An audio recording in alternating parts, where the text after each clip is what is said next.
All right, we'll get started with questions for GM slash head coach Derek Fisher. We'll start with Rashawn Haylock with Spectrum Sportsnet.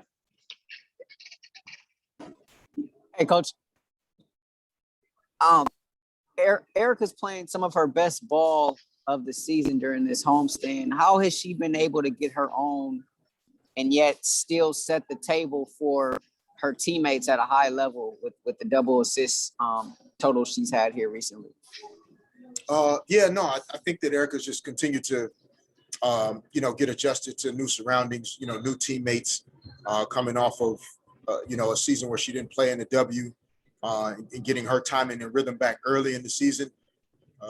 When NECA and Shanae went down, we were kind of out on the road. And, during that time, she was trying to figure out which version of her are we going to need to be successful. And just like most players, right, when you come onto a team filled with the names and the type of players we had already, she was trying to fit in. And I think as the players have gotten to know each other more and Erica's gotten comfortable, she can lead from the front. She doesn't have to ask for permission to go out and be great every night. We need it from her. We expect it from her. And, she deserves the credit. She's been putting the work in. She's watching, she's studying, she's asking questions. And hopefully we can help her to continue to sustain this effort. As far as it relates to Amanda Zahui B, what conversations do you have, or maybe did you go over anything in the film in terms of maybe trying to avoid that early foul trouble she's been snake bitten by these last couple?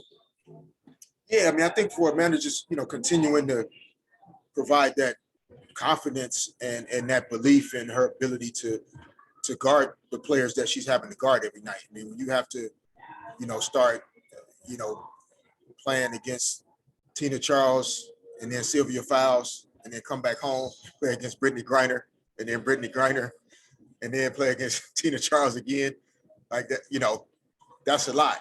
And, and watching Amanda work as hard as she's been trying to work, for me, it reminded me of how people must have felt like preparing for Shaq every night. Like I was on Shaq's team and Amanda's having to guard those players that are, the best centers to ever play in the WNBA. So the fouls are sometimes going to come when you have to guard those kind of players. We're just going to keep asking her to do her work early, to show the referees her hands, and just show them that she's using her body and defending legally. But I think just as important, our guards, our wings, her teammates around her, next to her, behind her, in front of her, they have to do a better job. We have to do a better job of at the point of attack and pick and roll. We have to be better. We have to put more ball pressure on players that are looking to pass the ball inside to players Amanda's guarding. And all of those little things will help to protect her from picking up some of the earlier fouls. Amna Subhan with LA Daily News.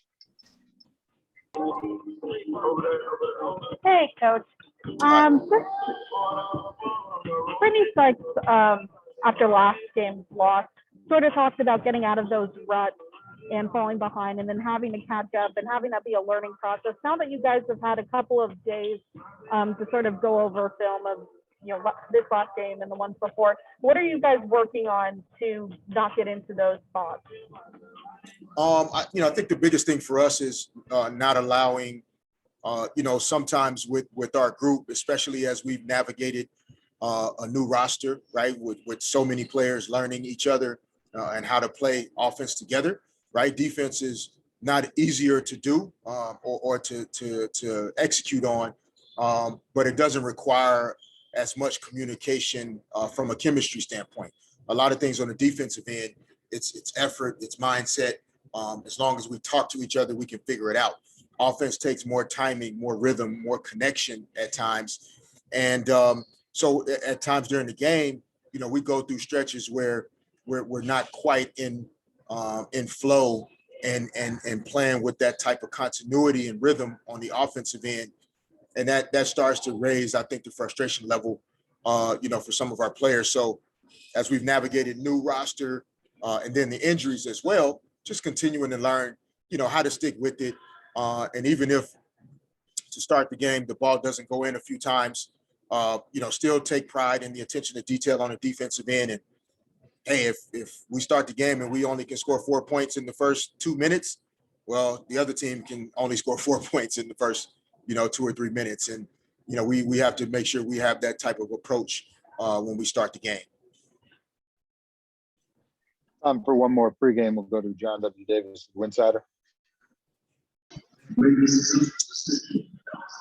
Coach, game after game, in a league with only 12 teams, inevitably you'll be playing against, former teammates and definitely friends. How do you help the team manage their emotions game after game when they'll be playing against former teammates or playing against their friends?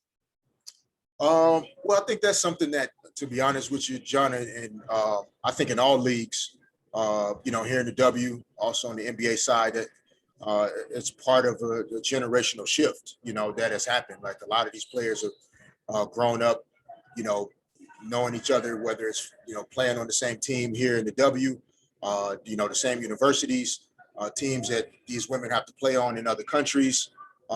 There's a lot of familiarity from player to player and team to team.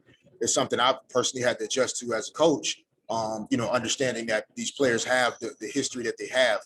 A lot of them went to the same universities. And so they really do know each other, at a level that is beyond just, playing against each other or maybe a former teammate for 1 or 2 years in the WNBA. They're really, really friends. So, so it's, I don't think it's something that overly impacts the way players and teams are preparing, for, games night in and night out. I think ultimately, friend or not, you have to find a way to do your job and be prepared in terms of the game plan, strategy, the things that we want to get accomplished. And that's what the great ones do. And it's arguable that in the W, it's a little harder because you are going to play against your friends a lot of nights. And so to be able to still stay focused and locked in and not make it about anything personal, that's not always easy. But, hopefully, whether it's tonight or any night, we can continue to figure out ways to do that so that we have a chance to win every night. Thank you. Thanks.